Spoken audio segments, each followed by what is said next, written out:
Hi and welcome to Golf with Baard. Today I'm here with Paul Blaikie. He's going to help us how to hit irons. Irons, yep. The iron I'm going to use is a Callaway Apex 7 iron.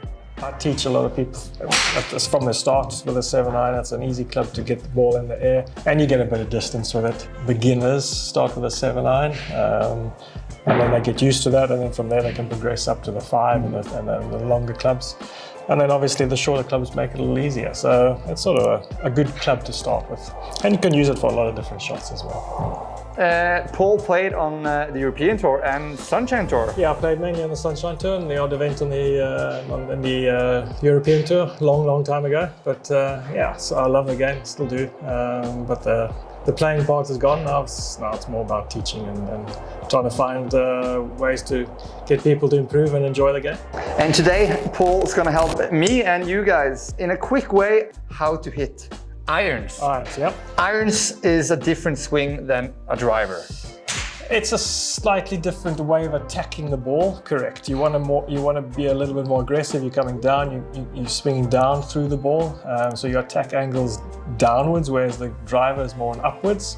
So you're trapping the ball between the ground and the club face, and then that's squeezing the ball out towards your target. And the loft does the job. The loft does the job. So you've got to swing down on the ball and then the ball rise up. So you don't have to try and think that you have to lift the ball up in the air. Like many people do. Yeah, it's the biggest fault. People think that they have to use the body in order to help the ball up. Once you start doing that, you start getting into trouble. So you want to work yourself down and through the shot, and then let the club do the business.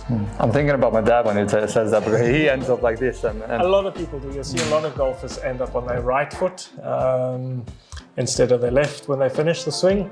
I would say 95% of amateur golfers swing more and finish on their right side than they do on their left side. By the way, on my team is Callaway Golf, Callaway Apparel, and also DinGolfReise.no. How crazy is that?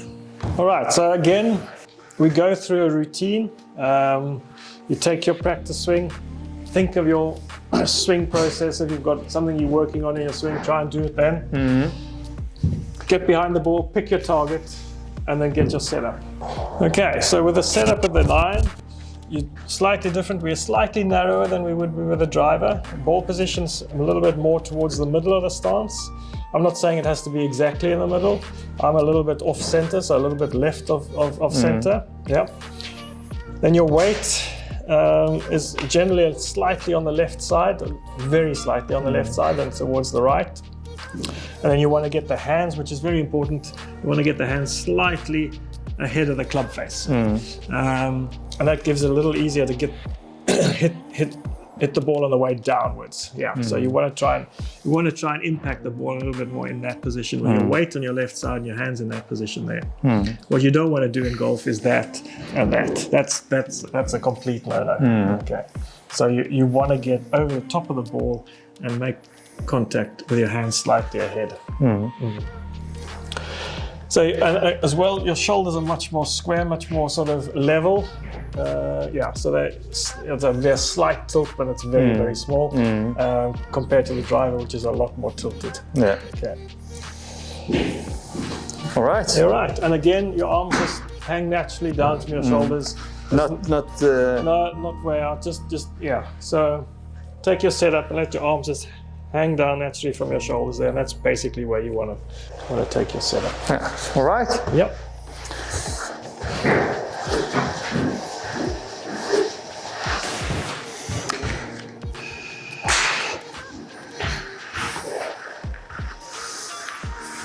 And then pull the trigger.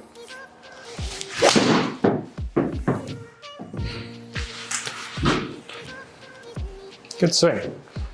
So there you went through your routine, got your setup right. Once you got your setup right, your only focus was on your target, and you just pull the trigger and you hit it. And you just hope that all your practice and all your work that you've done on the range has worked. Obviously, that's what's so amazing and so frustrating about golf, is that the outcome is never the same. No. But I want, as you said, just to have the best possibility to hit the best shot, and it goes how it goes. Correct. It is. You want to get yourself in the position where you can then hit the same. You set up the same every single time, so you always got the best possibility to make the best swing that you can make. Everything pre-shot is actually very, very important. Where a lot of people don't really think about it. They take the club out the bag and they walk up to the ball and they have a look and they hit it. It becomes a bit of a lottery when you do that, because your setup will never be the same, your ball position won't be the same, your alignment won't be the same. So every time you're doing that, you're making a different swing at the ball, and your result will be, it's a lottery. Sometimes you'll be lucky, sometimes you won't. The majority of the time you won't. Do your routine, even if it's on the range, because your body gets used to it, and it becomes a repetitive motion. And eventually you don't have to think, it's just automatic.